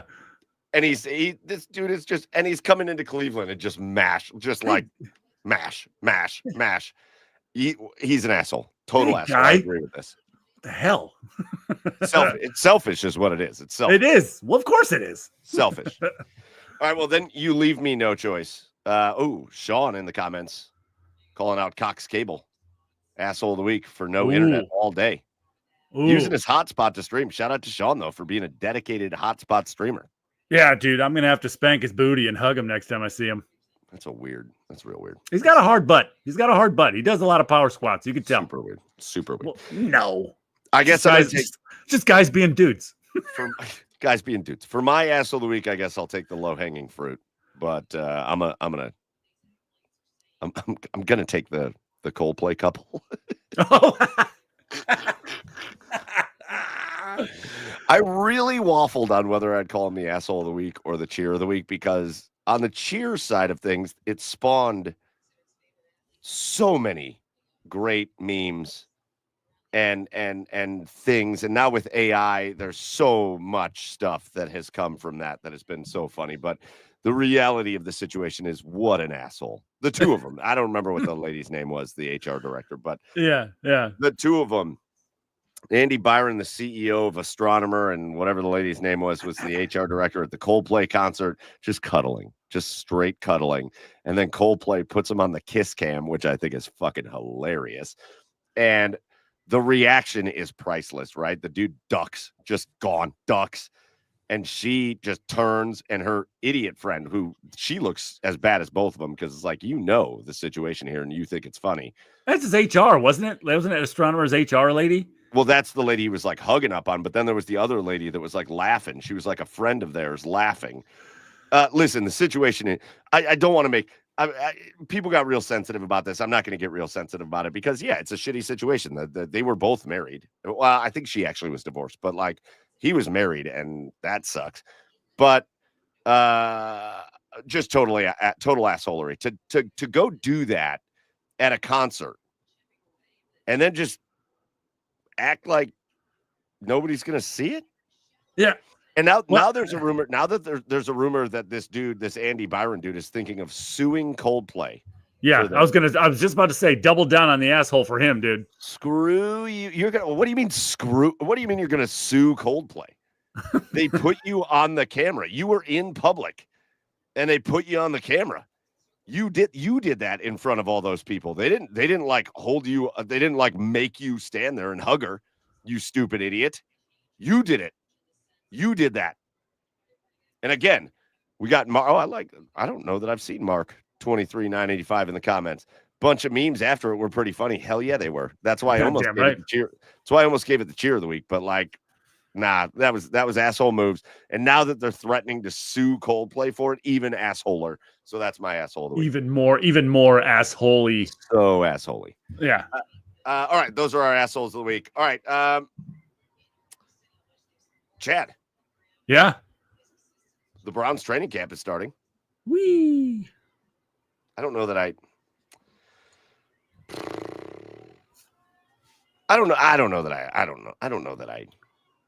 Is there anything to talk about? Is there anything to talk about? No. I want there to be. Well, listen, is there any fan base out there that roots against their players more than the Browns? like, I don't know. It just seems like if it's not their favorite player, or if they do something that they don't agree with, it's almost like Browns fans want them to fail. Like, I don't get it. But it is what it is, man. This quarterback battle is going to be talked about all summer. I'm excited. I'm excited for it. To be honest with you, sure. I have to tell you, like, I think there's this like, oh, it's the Browns, everything sucks, blah blah blah. Okay, it's a low hanging fruit way to look at it. Like, I'm excited for this quarterback battle, but I do think Browns fans need to realize something. One of these four dudes is not going to be on the team at the end of this training camp. I don't know who it's going to be, but one of these four dudes isn't going to be on the team. I've seen a couple videos. Again, I talk about him all the time because we've had him on the show a couple times, and he's made a hell of a name for himself in the Cleveland Browns world. But Chef Zay, who's a friend of the show, made a video talking about like how he thinks the progression of Browns quarterbackdom is going to go, and he started with he thinks Joe Flacco is going to start, and then if he doesn't play well, then Kenny Pickett's going to get a look, and if he doesn't play well, he thinks the next up in line is going to be Dylan Gabriel. And he made the point that he thinks Shedeur Sanders, it's probably good for him to not really play this year. And I kind of messaged him. I'm like, I get where you're coming from. I get your sense of things, but they're not carrying four quarterbacks. There aren't going to be four active quarterbacks on the roster. Ain't going to happen. Well, no, but what about that? Isn't there that emergency quarterback, like that roster spot that can be kept? Like, not for a fourth quarter. No. Like, if you're active, you're active. You can basically go into a game with two active quarterbacks and have a third as an emergency player Gotcha. who like is inactive for the game, but if you need him, he can come in. That's the rule.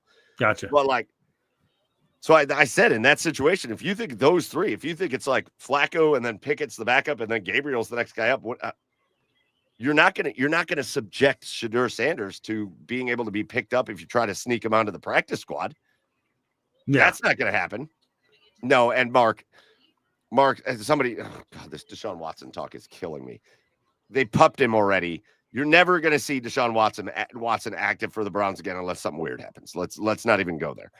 But like, I think it's more clear than ever, unless Dylan Gabriel or Shedeur Sanders looks just completely out of their element during training camp, which is possible. Either one of those guys could look like that. Unless one of those dudes looks completely out of their element, or unless, like, let's say Dylan Gabriel looks pretty decent in training camp and another team comes and offers like a decent trade for him. Okay. The reality of the situation is we're again, I don't think people are talking right about this. If Shedeur Sanders and Dylan Gabriel both make this Browns team, then we're talking about either Joe Flacco or Kenny Pickett is gone. And again, I know a lot of Browns fans are going to be like, all right, see you, Kenny. And maybe that is the plan. Maybe that's probably the most likely plan, is that the Browns are waiting for a team that have like lack of depth at quarterback, and they're going to call for Kenny Pickett, and the Browns will get a 4th rounder out of him or something like that. But like, it ain't, they're not keeping Pickett and Flacco and Gabriel and Sanders. And I think people need to like really understand that. I think people need to get that. Yeah, and if someone is gone, it better be one of the two, Flacco or Pickett. It has to be, because the one thing, again, I've said this many shows ago, there isn't anything outside of short of a Super Bowl that the Browns are going to do to win me back this year. They're just not. But if there's the one thing that I need going forward for this Browns team, the one thing I need to know is if we have our quarterback of the future or not. And that's either going to be Kenny Pickett, Dylan Gabriel, or Shedeur Sanders. Joe Flacco is nice. The Joe Flacco story was great. But if we come out of this thing with Dylan Gabriel, Shedeur Sanders, and Kenny Pickett, I think that's, in my opinion, that's the right trio of quarterbacks to come out of here. Because because if Kenny Pickett has his Sam Darnold year, great. Then maybe we do have our actual quarterback of the future, and the young guns can be behind him and learn and develop or whatever. But you have to know if you have your quarterback of the future coming out of this year, because you got 2 first-round picks next year. Everybody's all creaming their jeans over Arch Manning, even though he's not going to come out till a year after this one. And nobody knows he's not going to be any good anyways. And nobody knows if he's any good anyways. And Jimmy Haslam has a big boner for him, but it's not going to happen until 2027. That's gone well in the past. Yeah. Oh, by the way, secondary asshole of the week. Hey, Johnny Manziel, shut up about Cleveland. Oh, fuck right up. Feelings mutual, dickhead. Keep the. I feel like Will Smith when that dude talks. Keep my city's name out your mouth. Smack his what ass. What are you doing, Johnny Manziel? Oh, Cleveland contributed to my depression. Oh, did it? Was it Cleveland that made you throw your girlfriend out of a moving vehicle over here in Avon? Was it Cleveland that made you do that, or was it the cocaine? You stupid idiot! This guy sucks. Right. I want to get him on the podcast just to yell at him. Yeah, would you guys listen? Let us know in the comments.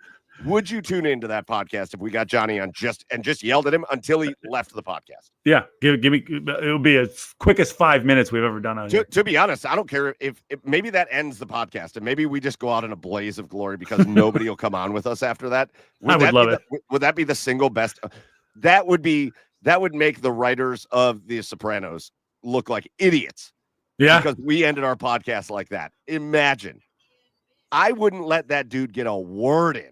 I wouldn't let him even start. It would just be a one, you are embarrassing my alma mater because we went to the same school. And 2, you're embarrassing my team and my city. I wouldn't let that dude get a word in. Shut the hell up, Johnny. Oh, you contributed to my depression. Yeah. Remember when they named you the starting quarterback, even though you did nothing to deserve it? Instead of staying in Cleveland during the bye week, you went to Vegas and started rolling 20s and doing coke in the bathroom. Oh, you're so depressed. Shut up, Johnny. Preemptive cheers to Ocho bitch. Cinco for coming to Cleveland's. I Cleveland's know. side. Yeah, right.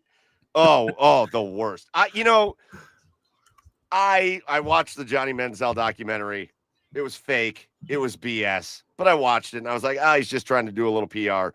He hasn't really said anything negative. And I was like, all right, maybe Johnny's just kind of like living his life, moving on, whatever. And then he comes out with that quote. Oh God. Right. Oh, right. God. Nah, yeah. Yeah. You know what? I hope it does contribute to your depression. Johnny, I hope you know this. Every time people in Cleveland think of you, they think of you laying flat ass on your back in Buffalo's end zone after you force yourself to get hit for the 47th time in that game after you threw like your 12th interception. That's the way we think of you. Congrats. Yeah. Congrats. Yeah. That's our depression. Or I think of you as like faking Ric Flair. Like dressing up as Ric Flair is what was your alter ego? Billy Janzel. Billy Janzel, you fucking dipshit.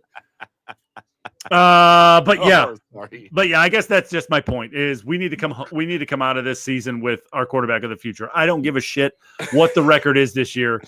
That's it. I will. Here's the last thing I'll say on the Browns, and then I want to get into our last thing because Zack Meisel cued us into this, so I want to do it.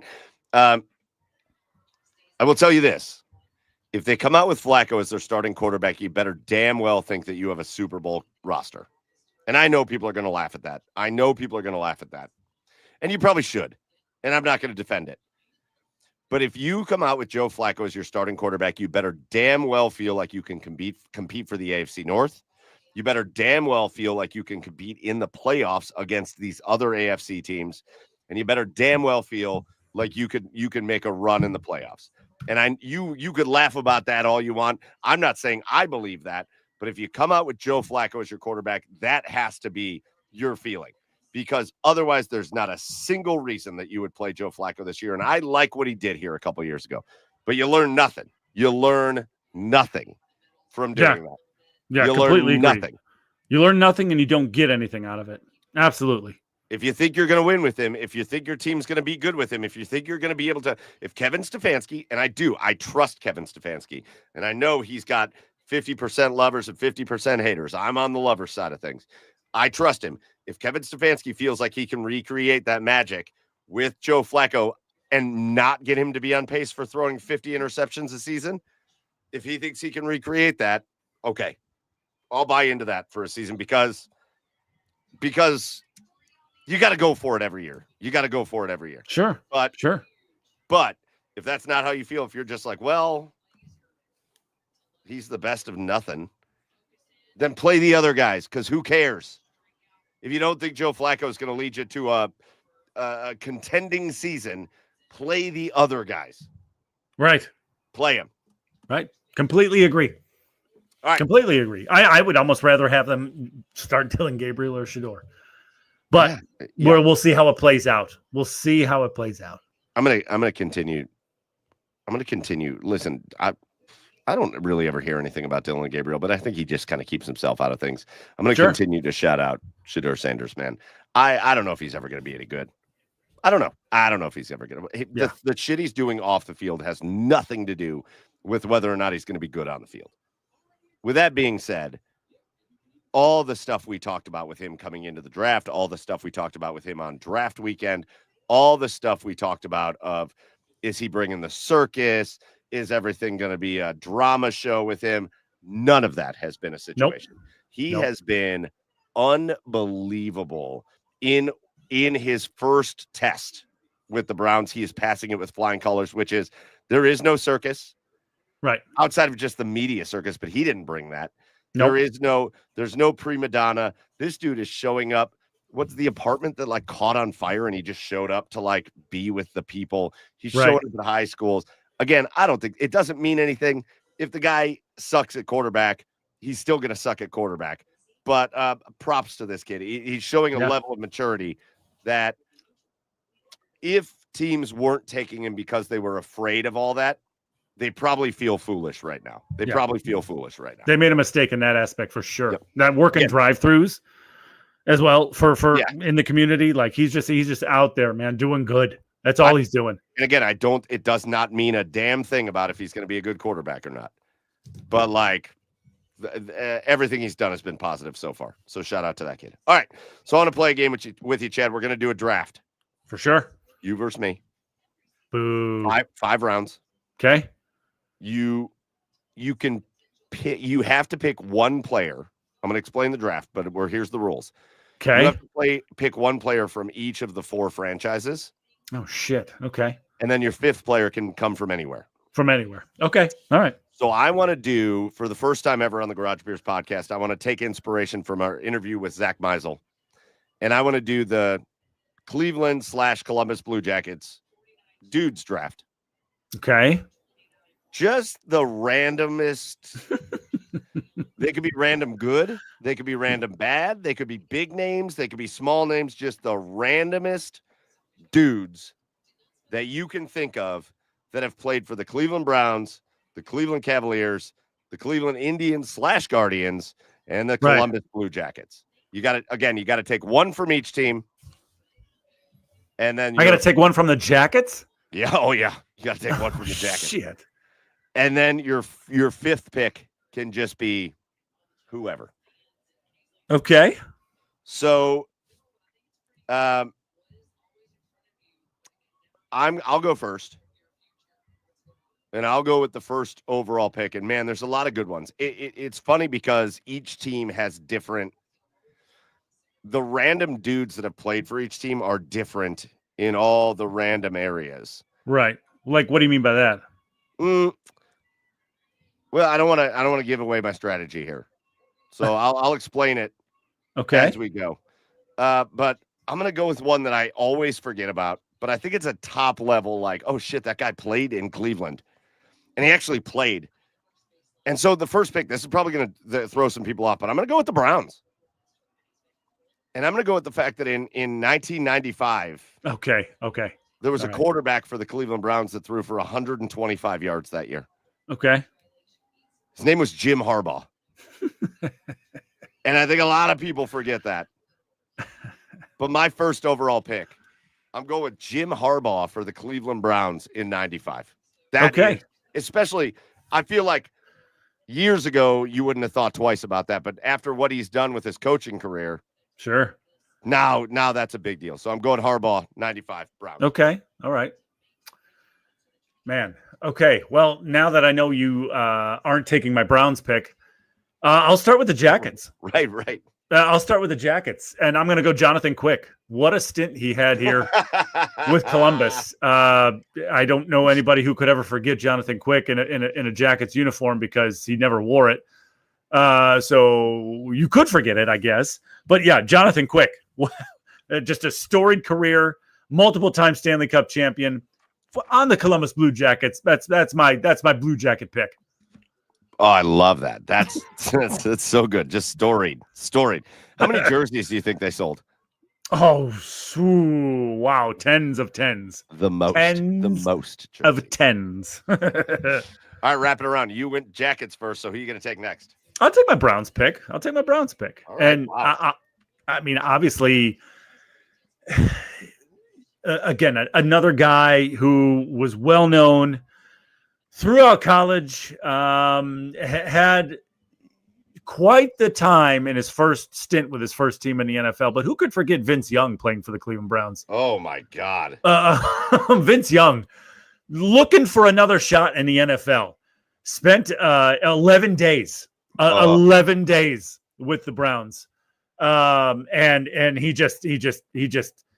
tore things up in practice, from a leadership standpoint and standing on the sideline standpoint. And he was just great for 11 days. So Vince Young is my Cleveland Brown. Dude, I bought in. I was like, you know what? This guy could come around. No, he didn't. Well, you're such an eternal optimist when it comes to the Browns. I am. It is what it is. All right, I'll go with the baseball team. And I'll go back to the 90s. And there were a lot of guys that played like these short stints. Kind of Sure. A lot of these legendary players that played these short stints with the Cleveland Indians back in the 90s. Yeah. But I'll go with a guy that was like, they tried to kind of build the team around. And he was around for a little bit, and it was very clear he was very much at the end of his career. But I'm going with Blackjack Morris. Dude. I talked about I didn't want to go with one of the guys I talked about with Meisel. I didn't want to go with Cecil Fielder, it's still my favorite. Right, for sure. That's my favorite because nobody remembers that Cecil Fielder played for the Indians for like 14 minutes. Yeah. And I love the random guys, and there's a bunch of them, especially when you go back to the 80s. But Blackjack Morris, man, what was he? A Minnesota Twins and Detroit Tigers. I think he won 2 World Series. Yeah, and a legend, just a legend with those franchises. And man, I remember being a kid and being like, yes, Jack Morris is going to be amazing. And then it was like, oh, Jack Morris looks like he's 100 out there. So I'm going Blackjack Morris as my Indians player. Okay. I got to bring it back. Hold on. Yeah. Oh God, you went CBJ and Browns. Oh, well, I could. Oh man, the Cavs have some wild ones. All right, I'm gonna kind of do what you did. I'm gonna go to the Cavs. Okay. It's I got to pick between 2 players, but I'm picking one. I'm picking a player that was traded to the Cleveland Cavaliers. And man, he came from the team that I had the starter jacket of when I was a kid. Okay. I was the kid that had the Charlotte Hornets starter jacket. Okay. And I loved that Charlotte Hornets team back in the 90s. That Alonzo Mourning, Larry Johnson, Muggsy Bogues, Del Curry, that team. Oh, I love that team. It's one of my favorite basketball teams of all time. Many people might forget that Muggsy Bogues got traded to the Cleveland Cavaliers. And then Muggsy Bogues said, good one. Muggsy Bogues said, today's question, speaking of colleges, this is kind whoa. Sorry. My bad. Why are you listening to Mikey McNuggets? No, my bad. I am picking for the Cavaliers. I'm picking Muggsy Bogues, who got traded to the Cleveland Cavaliers and then said, "Nah, fuck that. I'm not showing up." And he just didn't report to the Cavs. All right. Fair enough. So what do you have left? You have to do a Jackets player. I have Blue Jackets and then whoever left. And you still have Indians/Guardians, Cavs, and then whoever. Okay. I will go to the Indians. Ooh. And it's an Indians player, and they've had a lot of random players, especially throughout those 90s, but a lot of well-known guys, like a lot of guys, like you said, a lot of these like legendary guys they're my favorite team to do the dudes talk with because they're legendary guys that were here for like a cup of coffee. Yeah, absolutely. And a lot of these guys who again, legendary were really, really good players elsewhere. Yeah. So I think I'm going to go with Harold Baines. Oh yes. Harold Baines. He only spent like 30 games here. Yes. And he didn't do a whole lot, but like he had an incredible career with the White Sox. And he that's where he made his name mostly. He was just a random ass guy that came on over here and spent like 20, 30 games here. And he didn't make a whole big impact, but another legendary player that was here for a little cup of coffee. Oh, I love that. So you got Jackets, Browns, Tribe. Now you can either take your Cavs player or just your random player. I think, listen, this is a guy, not only is it random, but I just found it absolutely wild, right? Because he's a Hall of Famer. He's so legendary. And it was so fucking wild that he was on our team. Like I watched him, working games thinking, why? I know who this is. Dwayne Wade. Yep. How can it was wild and random and weird that he was on our team for the first half of the season. And I go, this just doesn't feel right. Like he should just be back in Miami, which he got traded to Miami. So, yes, Dwayne Wade, it was random and weird that he was on our team. Oh, I remember the heartbreak. Remember that lineup was Dwayne Wade and Derrick Rose, and LeBron. And I still remember the heartbreak that I felt when Dwayne Wade Miami was awesome. Remember, he went back and killed it the second half of that year in Miami. And I was like, yeah, he could have done that here. Now I'm watching Rodney Hood. Great. Oh, God damn it. Great. Well, I guess because we've just you took your 4 teams. I guess I'll go with mine. Okay. And I'm gonna go with a player that I remember in the early Blue Jackets era, but you will never remember this dude with the Blue Jackets. Instead, you'll remember this dude. He was the captain of the Washington Capitals. He's a Washington Capitals great.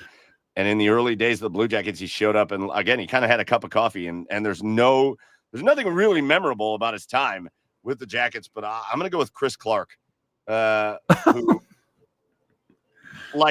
you have to go back and look at it, but I remember him play. I wasn't even a Blue Jackets fan until we started this podcast.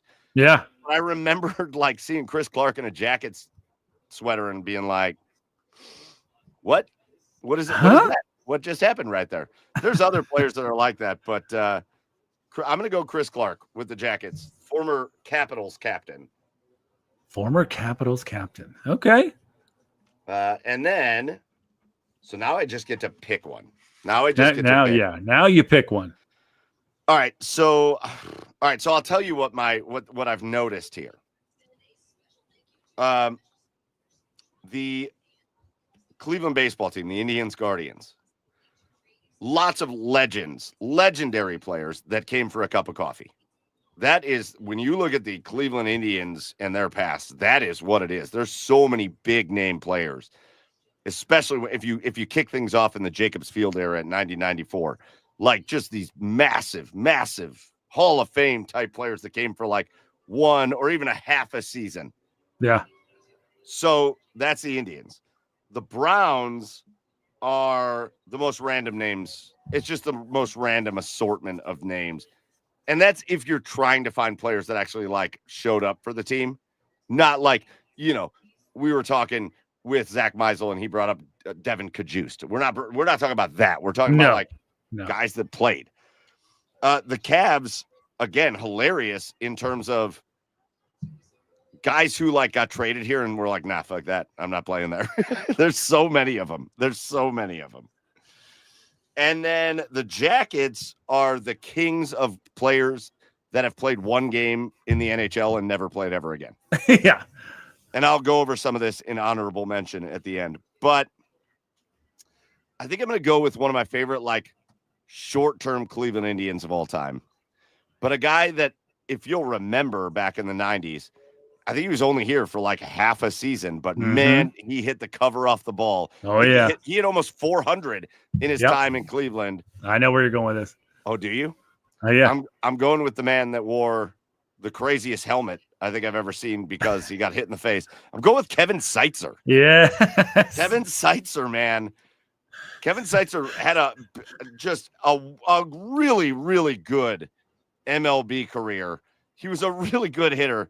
And then he showed up for just a hot minute in those 90s Cleveland teams, and he hit.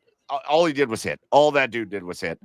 And I remember being like, oh, we should keep him here forever. And then he only stayed that 1 year. So I'm going Kevin Seitzer. Okay. All right. All right, wrap us up, Chad. You get the last pick. Can I do 2 of them? Because I think these 2 are just so absolutely intriguing. No, you can do 1 and then save 1 for honorable mention. What are you talking about? Well, fuck. Okay. Shit. All right. Listen. Okay. I think I'll go with a Cleveland Brown. A Cleveland Brown, but we're talking back, like back in the day, Cleveland Brown. Yep. Len Dawson was a Cleveland Brown. I don't know if anybody remembers. I don't know. What are you talking about? Everybody knows Len Dawson was. I'm writing that down. Sorry, Chad. Okay, that's fine. Fine. I'll switch my pick. Nope. No. Yeah, Len Dawson was a Cleveland Brown for a cup of coffee before he got traded away. He was traded here from the Steelers. Isn't that funny? But then, went on to have a Hall of Fame career. I found that the Browns were the hardest one to come up with because, there's been a lot of random, everybody will be like, Frisman Jackson. Yeah, everybody knows Frisman Jackson. Everybody will, everybody all scream these names where it's like, yeah, Ben Gay. Everybody knows Ben Gay. Yeah, like everybody remembers that. Sure. The Browns for me were the hardest one because it was like, I don't know, maybe it's just because we know so much about the roster all the time every year where it's like nobody really like jumps off and surprises me, but I do have some names. So let's do our draft, and then I'll let you do some honorable mentions, and I've got some. Well, we got honorable mentions. Yeah, we'll get to it, but here's the draft. My team. For the Browns, I had Jim Harbaugh. For the Tribe, I had Jack Morris, and then my like random player was Kevin Seitzer.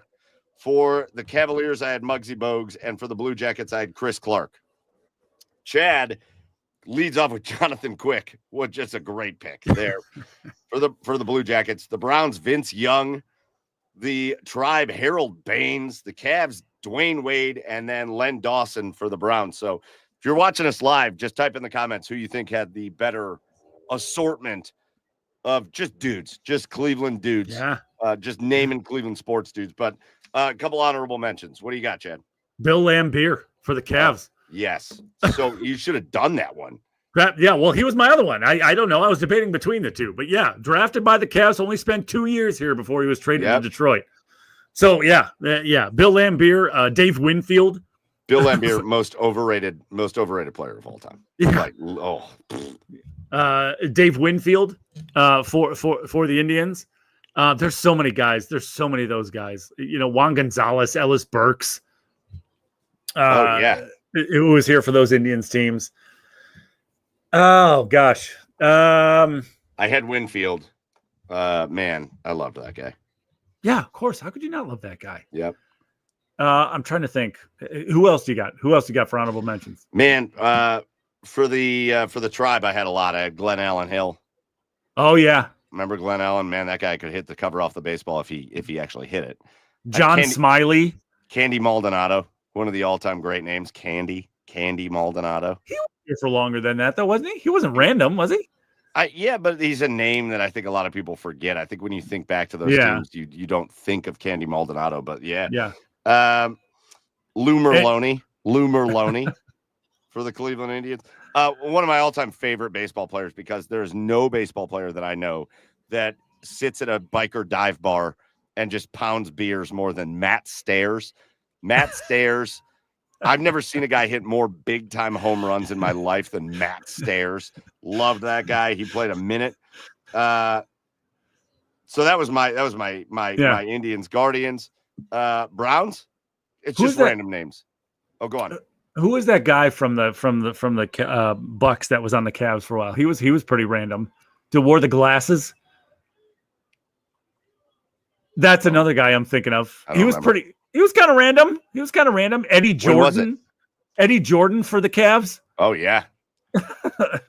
Cavs. I had Billy Thomas. Remember, Billy Thomas was like a Kansas Jayhawks legend in college, and then he played for the Cavs. And he was terrible. I had Milt Palacio. Remember Milt Palacio? Milt Palacio. What a name, Milt Palacio. I had Lee Nalon because I remember I thought Lee Nalon was going to be good, and he stunk. And Larry Sanders. That's the Cav I'm thinking of. Larry Sanders. Yeah. He stunk. And then you have that era of Cavaliers basketball that's one of my favorite eras because it was like my high school era because LeBron was still in high school and I was in high school. But you had the like Lamont Murray, Clarence Weatherspoon, Chris Gatling, Brevin Knight era of Cavaliers basketball. That's one of my favorites. Chris Gatling, man, was a legend around the league. And then he came here and he played like 60 games. And it was like, what's he doing here? But so for me, for the Cavaliers, I was down between two names, and they were both guys that got traded to the Cavaliers, but never actually played for the Cavaliers because they were like, no, we're not going there. Right. No, I picked Muggsy Bogues because he was more my favorite. Yeah. But in a 10-team deal, Tony Kukoc got traded to the Cavaliers. Let's go. And said, nah, I'm not doing that. I'm not in a 10-team deal? No, a 10-player deal. I meant 10-player deal, not 10-team. 10-player deal. And Tony Kukoc was like, no, not going to play there. Move on to the Browns. Who you got for the Browns? Oh, I mean, There's too many to really just, like you said, Frisman Jackson, Jawan Dawson. Hold on, time out. Let's pause. I love that you put Jawan Dawson. Because he was the second name on my list because I was like, I thought he was going to like be something. Yeah. Because he had like his fair share of like decent games and then he didn't. Andre Davis. Oh, everybody remembers those guys. Everybody remembers those guys. But like you said, Frisman Jackson, Ben Gay, Travis Prentice, Lee Suggs. How about Charlie Whitehurst? Terry Kirby. How about Charlie Whitehurst? Never I think he played a minute, but that was it. Didn't they call him like Clipboard Jesus or something? Yeah. How about a guy that made it to training camp and then never made it out of training camp? How about Heisman Trophy winner Ron Dane? Yeah. Ron Dane was in training camp. How about the greatest name at quarterback of all time for the Cleveland Browns, Josh Booty? How about a guy that actually made the roster for the Browns, but I don't think he ever did anything for the Cleveland Browns? How about Earthwind Moreland? An all-time name. I mean, Earl Holmes. Earl Holmes. Yeah. All-timers. Yeah. And then the Jackets. Okay. So you've got, for me, the Jackets, obviously Sergei Fedorov is like the main name. Sure. Right. You would never think of him with the Jackets. Alexander Mogilny. Yes. But I think these legendary guys. I think my favorite player that for some reason I remember this. I must have been watching the game and it was early on in the Blue Jackets history, but there was a guy named Sean Selmser. Yeah, Selmser. Lanolin. He played one game in 2001 and then never played again. That is my favorite. Somewhere out there's a Blue Jackets fan going, I love that guy. That was amazing. Yeah. He was supposed to be the next big thing, and he just never caught on. Who else you got?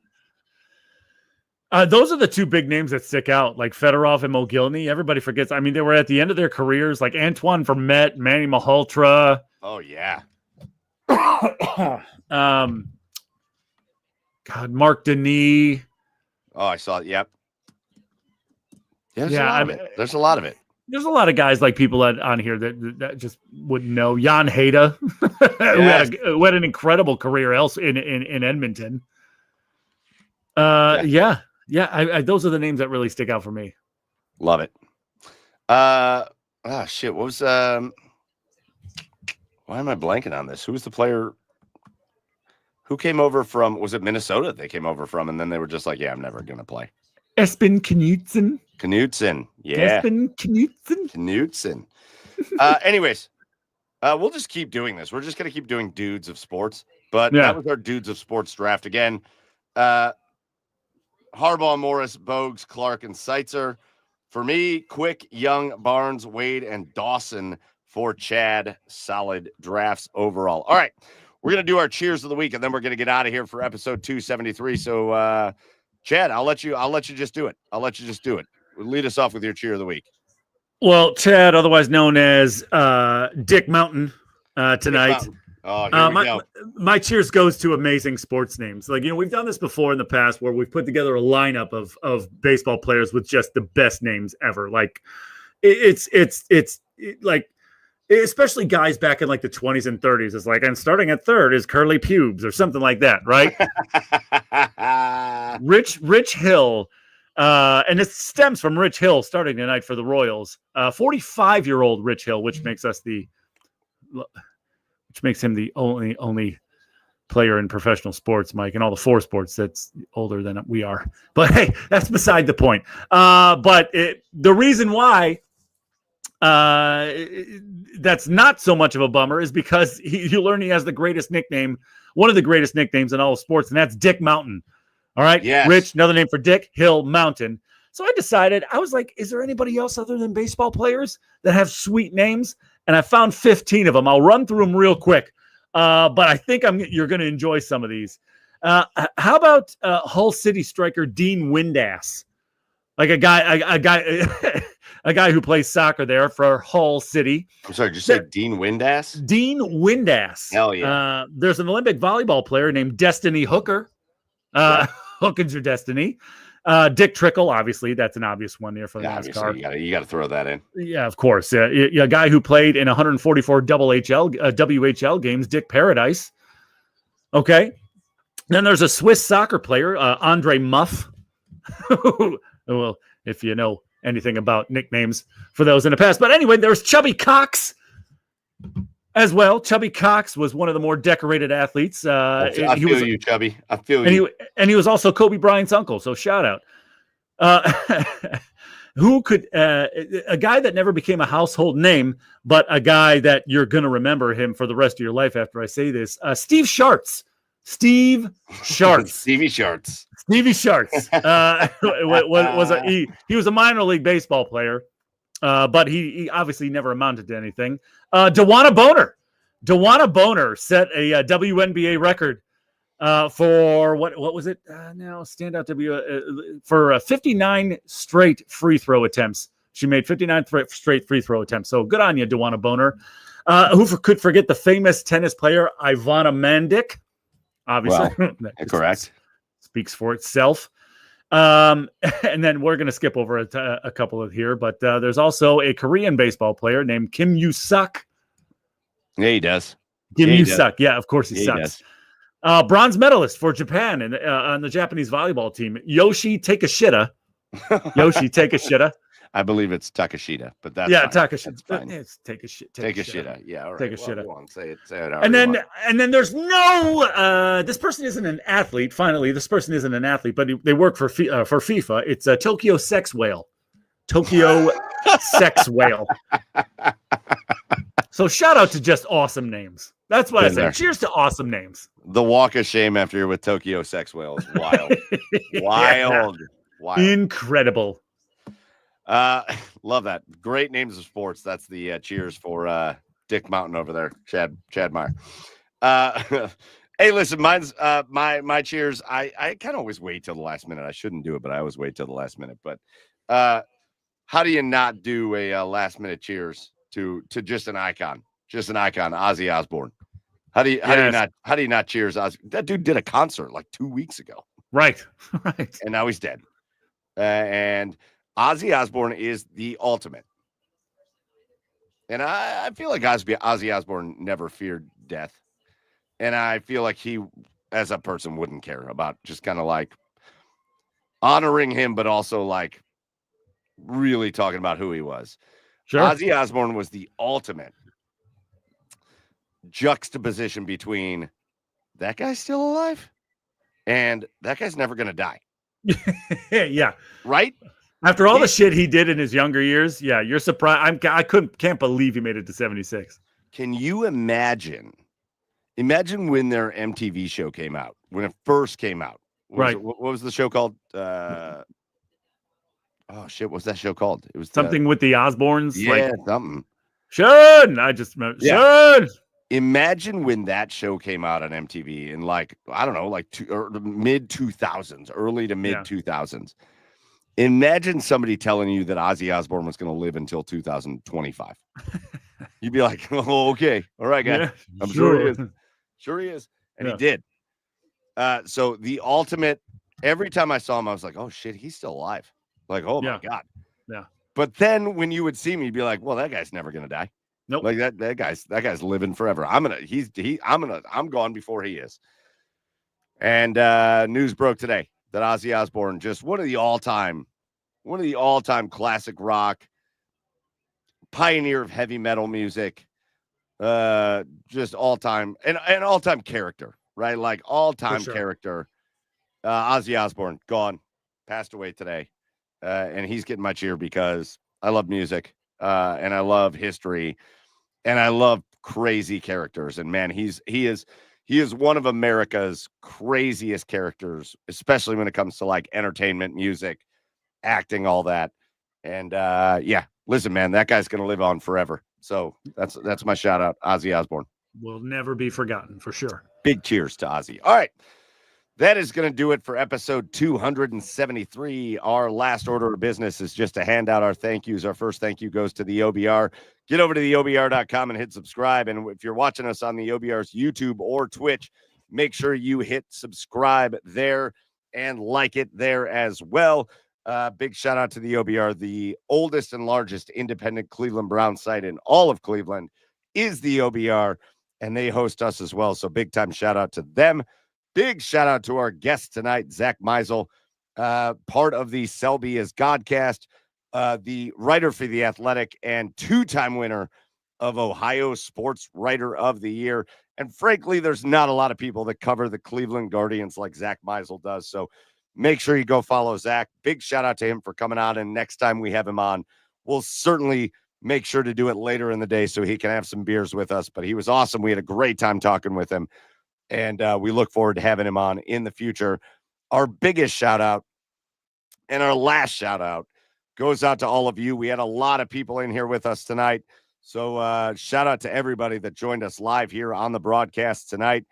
And if you didn't make it tonight, but you're watching us on YouTube or Twitch later, or you're listening to us on Apple Podcasts or Spotify Podcasts or wherever you get your podcasts, shout out to you. We appreciate the support. We appreciate the love. And we love this little family we've got. We can't wait to do it again next week. So with that in mind, that's going to do it for us. For Joey, who wasn't here, but he'll be here next week, or so he says, at Garage Beers Joe. For Chad Meyer over there at Garage Beers Chad, not really at Dick Mountain, at Garage Beers Chad. I am Michael Keefe at Garage Beers Mike. Go follow the show at The Garage Beers on all the socials. And until next week for episode 274, cheers, everybody.